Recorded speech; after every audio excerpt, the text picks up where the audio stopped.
University of Texas Longhorns to get back to the top of college football, we need to keep the best players in the state of Texas home, and that'll be the priority when it comes to recruiting. Like I said before, I'm honored, I'm humbled to be the head football coach here. Our job is now to align the donors, the alumni, the ex-players, the current players, the recruits, and pushing everybody in the same direction to go achieve the greatness that we want to achieve.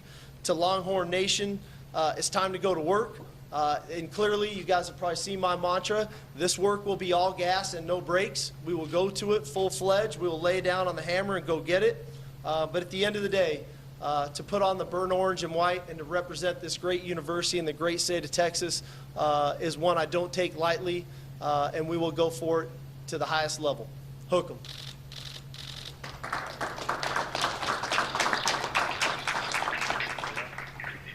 Thank you, Coach. We'll now begin our Q&A session.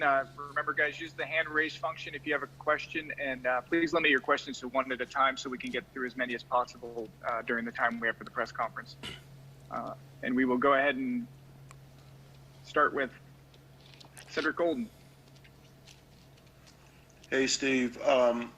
What lessons did you take from your stops with Pete Carroll and Coach Saban that maybe you didn't use in your first stops as a head coach, but you can use now after those experiences? Yeah, I think the one thing, Coach Carroll and Coach Saban, I think the end result is very clear. They both want to win.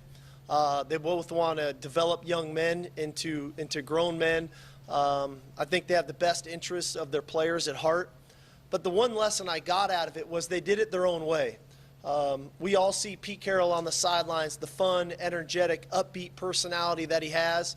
And then we all see Nick Saban on the sidelines and the stern focus and drive that he has, both of which work, right? They've both worked for each of them.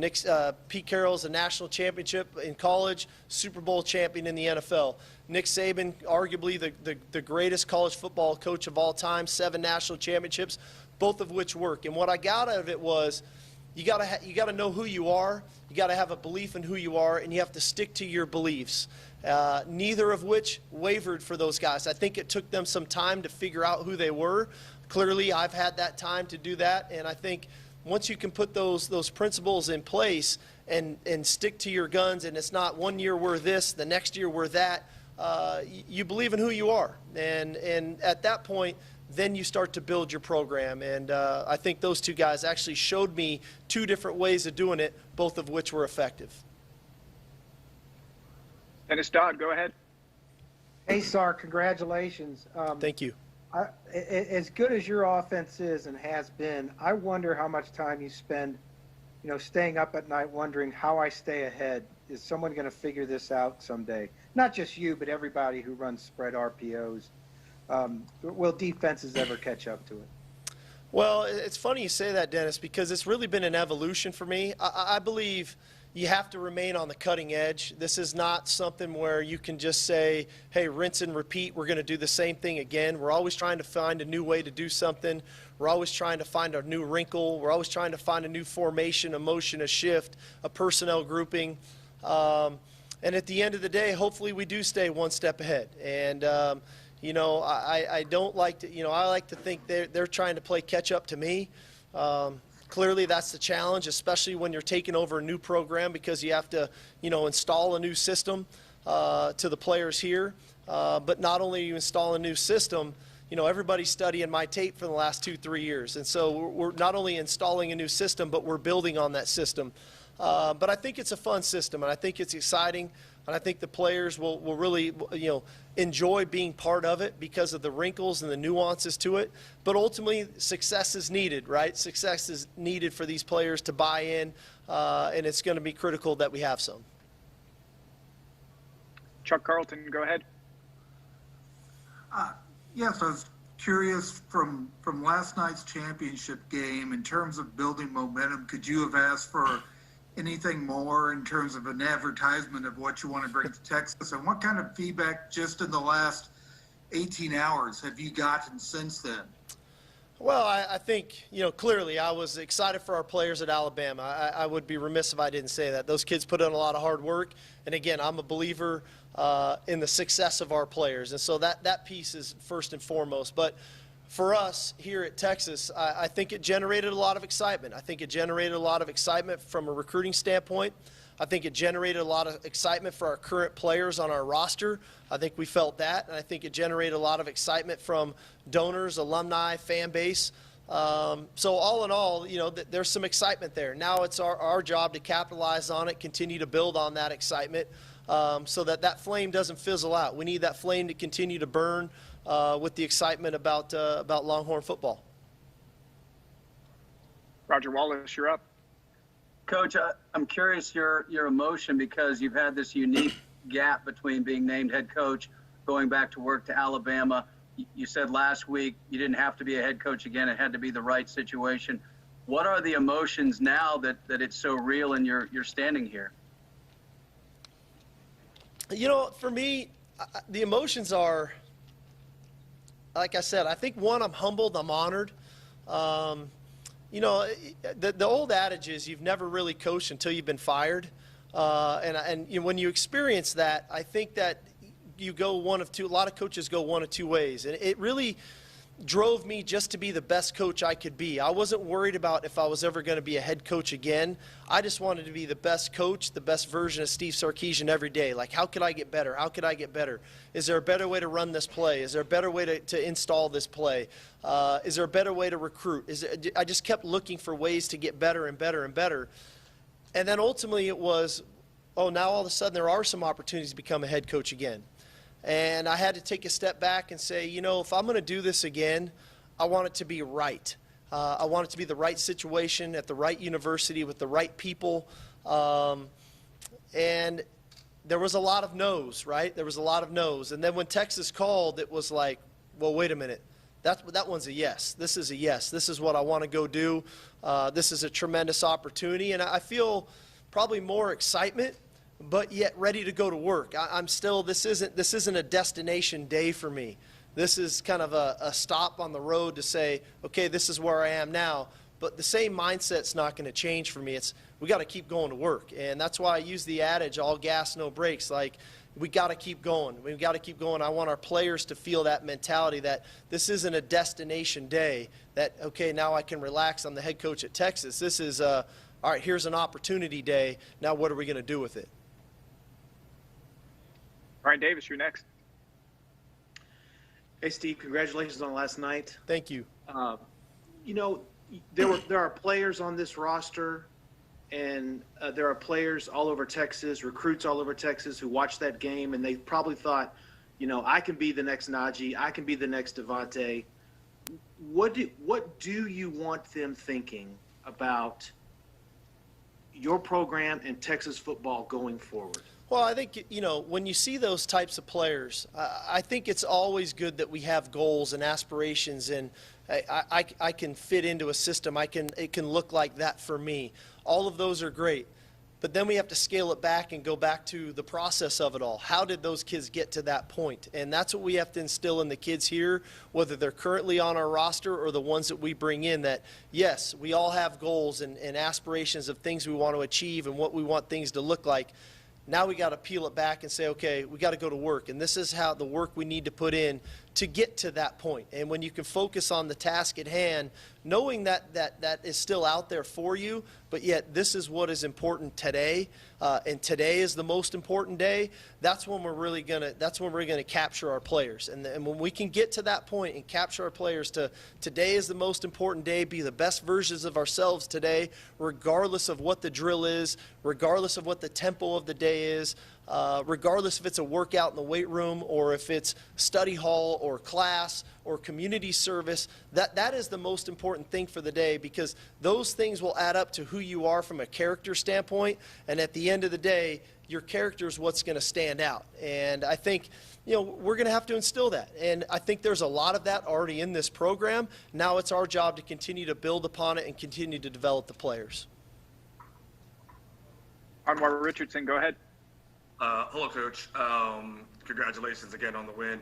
I'm wanting to know what your message would be to a fan base that hasn't had a Big 12 title since 2009 and only one appearance since then, and that is thirsty for wins. And I also want to know what's your message to recruits in the state of Texas who have kind of grown accustomed to going out of state to the bigger name programs, and about why they should be coming back to the University of Texas. Well, I think the message is, I came here to win championships. That's the goal. We're here to chase greatness, to win championships. That's why I'm here. That's what's going to drive us every single day. But that won't be the hope that we will. That is putting in the work to develop the confidence that we will. And I think when people see our brand of football, it will be one that is exciting, that is attacking. But at the end of the day, the results are the results. And so understanding we are a result-driven industry, let's get back to work and put in the work so that we can get the results that we want. And to do that, you have to put yourself in position to win championships. It's not about just winning the championship. How do you put yourself in the best position to be successful when that time comes? And a lot of times that's July 4th. It's like, hey, I got to make a great decision. It's the 4th of July. We're not working out. But if my focus is on the team and the accountability to my teammates, maybe I make a little better decision there. So all of these things will start to add up to where we become that championship program. And I truly believe that day will come. Like I said, I don't think it's going to take us as long as many might think. We've got a talented young roster. I think we're going to hire a tremendous coaching staff, and we're going to continue to recruit the best players in the state of Texas.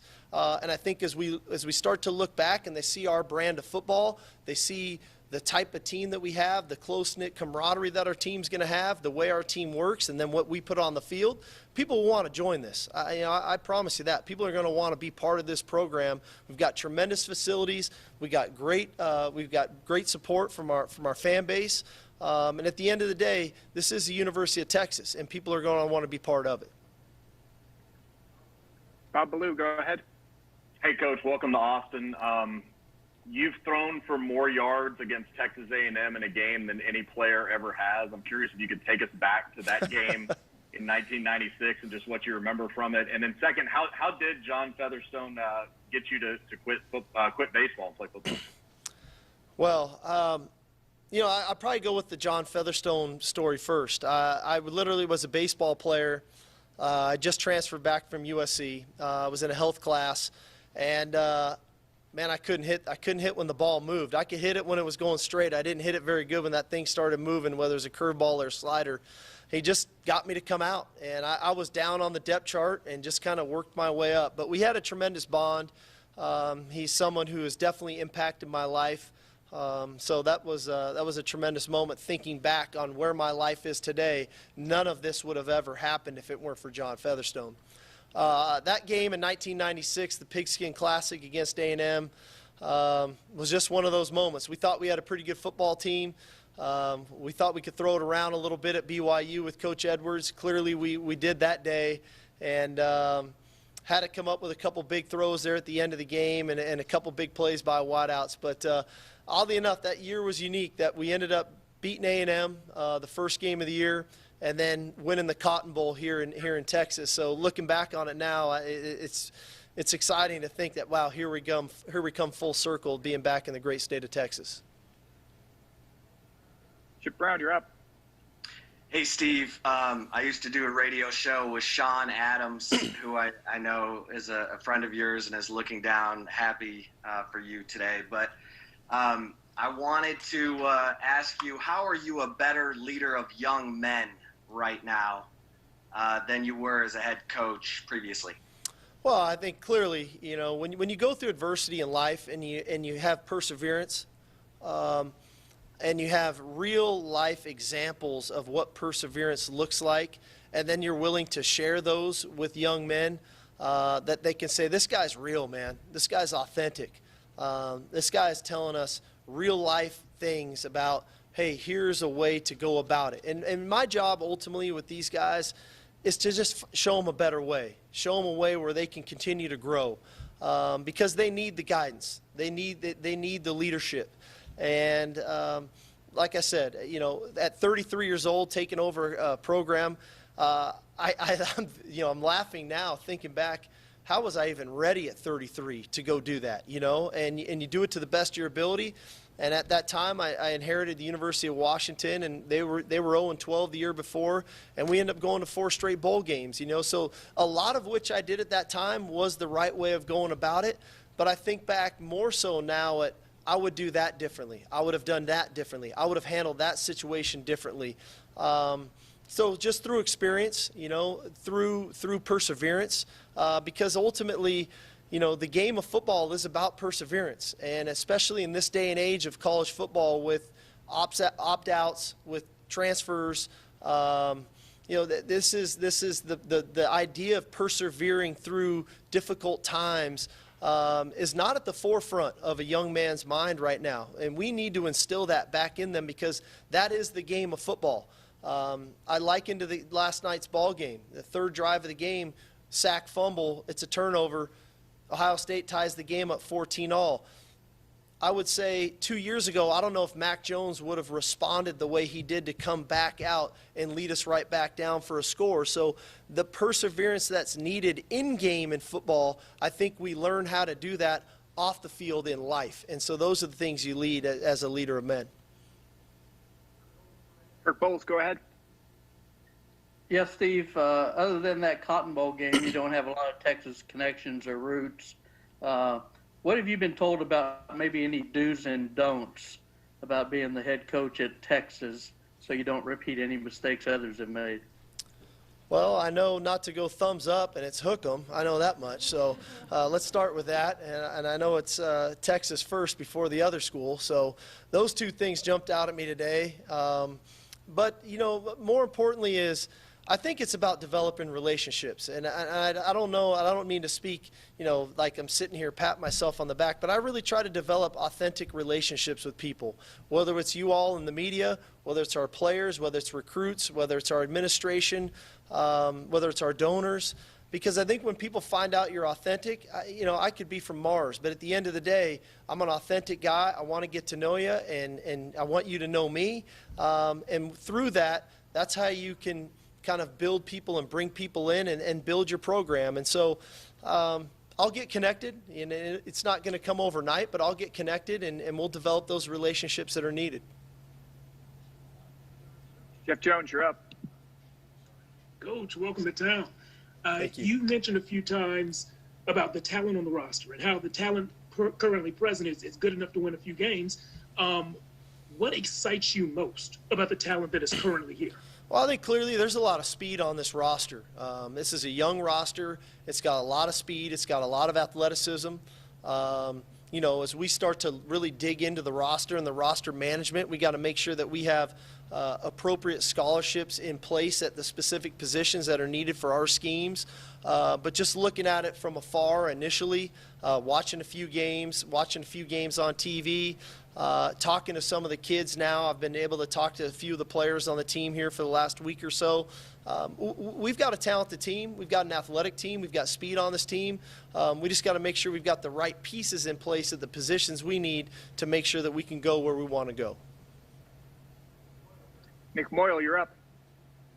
Hey, Steve. I'm just curious, you know, how closely you followed the Eyes of Texas debate over the past few months, and you know, what are your thoughts on that issue, and do you plan on opening a dialogue with the players, or have you begun that yet? Well, I know this much. The Eyes of Texas is our school song, and you know we support that song. We're going to sing that song. We're going to sing it proudly.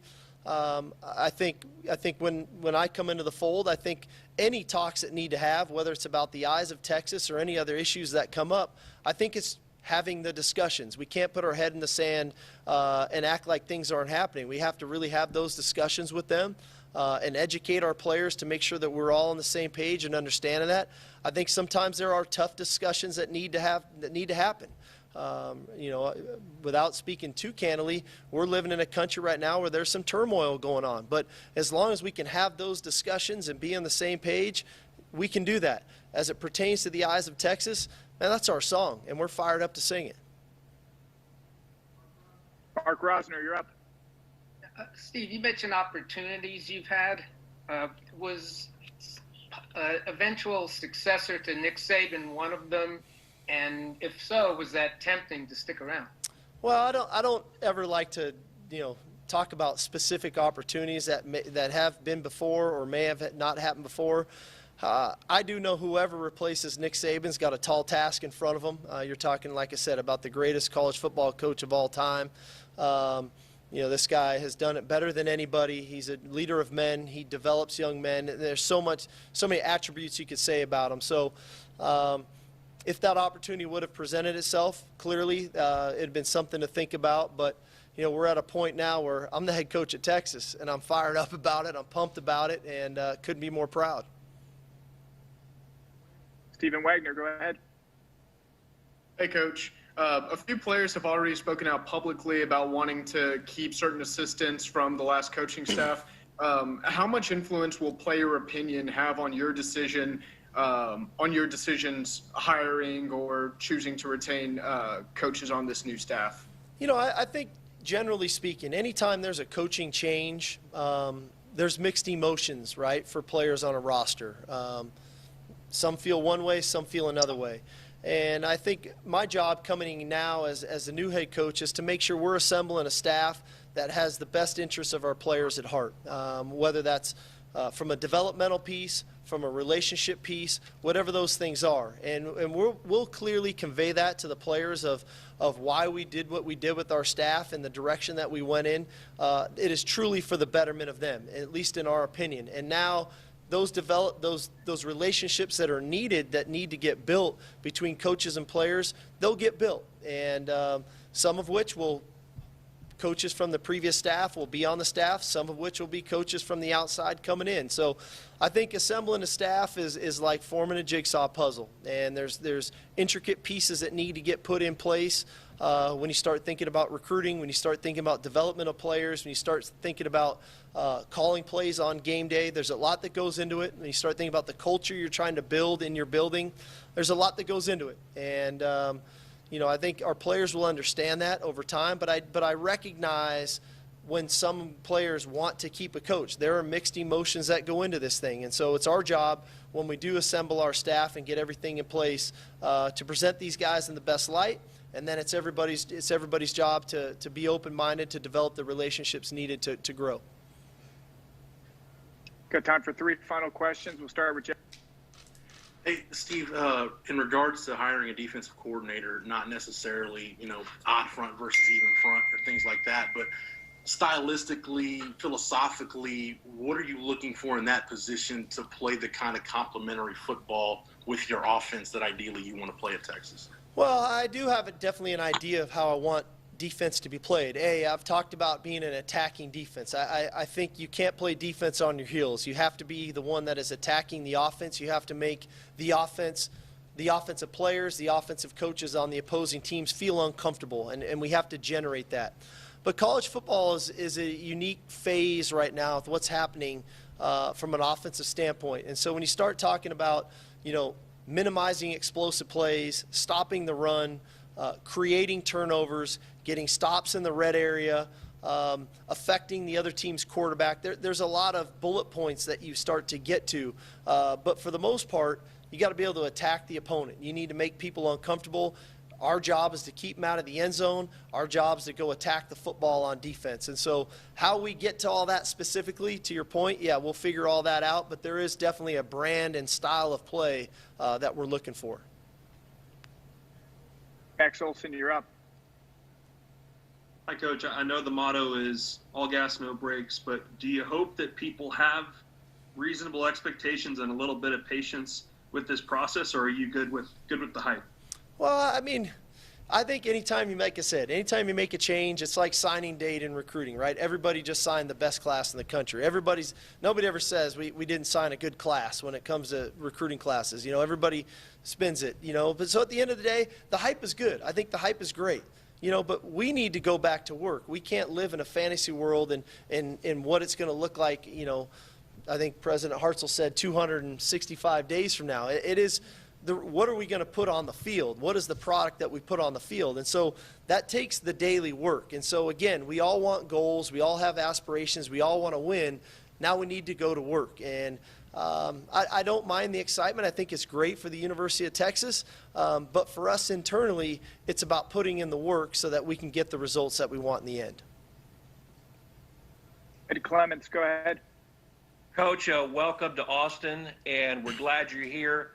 There's a little game that Texas doesn't play anymore about 90 miles to the east with the Aggies. Would you be in favor of putting the Aggies back on the schedule and playing Texas A&M again, that so many Longhorn fans would really want to see?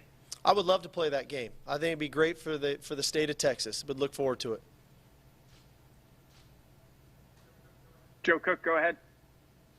You obviously would not be in Austin if the administration didn't think that a change was necessary, but seems like you've made the decision to keep a couple of the members of the old regime. So what's the right balance for keeping some continuity within the program for what the players are familiar with, but still trying to bring in people you want and make the program how you want it to be? Well, I mean, I think that's the question, right? I mean, what is the right balance? And you're still, we're working our way through that as we're putting the staff together, because I do think there is some continuity that you like to keep on board, but there's also the continuity that you're trying to create amongst the staff that's coming in. And so, there is the balance to it. And I don't know every job that comes open and a new coach goes in, I don't think it's the same. I think it's what's the pulse of the team, what's the pulse of the head coach and what he's trying to create, what's his style, and then you start putting those pieces together. I think the guys that we're going to hold over, I think, are good fits to what I'm looking for. And ultimately, as we come on board, we aren't going to view anybody as he's from the old staff, these guys are from the new staff. We are the current staff, and I think our players need to view it that way, and we need to view it that way as a staff once we get going. Last question, Danny.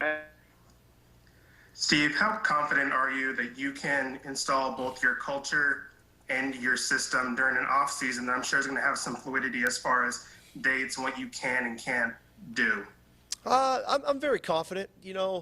I think now, having the year that we had, which was clearly difficult for everybody involved across the nation, the first thing is I think these young men, 18 to 22 years old, these guys are probably more comfortable on Zoom than we are, right? But it took us as coaches time to get comfortable with it. But the reality of it is, I can say this, at Alabama for the last month as an offensive staff, we never met in person. We met on Zoom the entire time. And we were still pretty effective. So at the end of the day, if it's Zoom, if it's in person, whatever they allowed us to do from a pandemic standpoint, we're going to maximize it. We're going to go for it. We're going to take advantage of it. And we're going to grow together as a football team. Thank you, Coach Sarkisian. Welcome to the town. All righty, y'all. Thank you. Hook 'em. Thanks, Brian.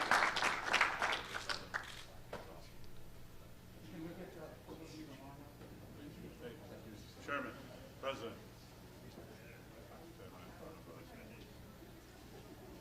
Where are we at? Where do you want to take pictures? On or off? Mask, no mask. I don't even know what No mask. We're all going to get tested. We're all going to get tested. We're all going to get tested.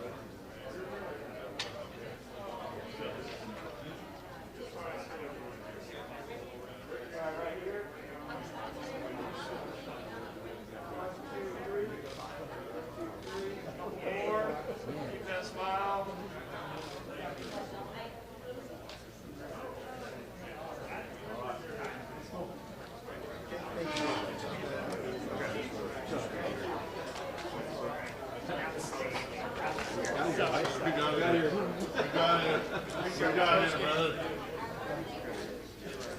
Okay. So when you don't get to, I'm out. Thank you. Hey, fellas. I used to have a face for other things. I did, but now I'm done not going. So if we got a little bit of time. Yep. Yep.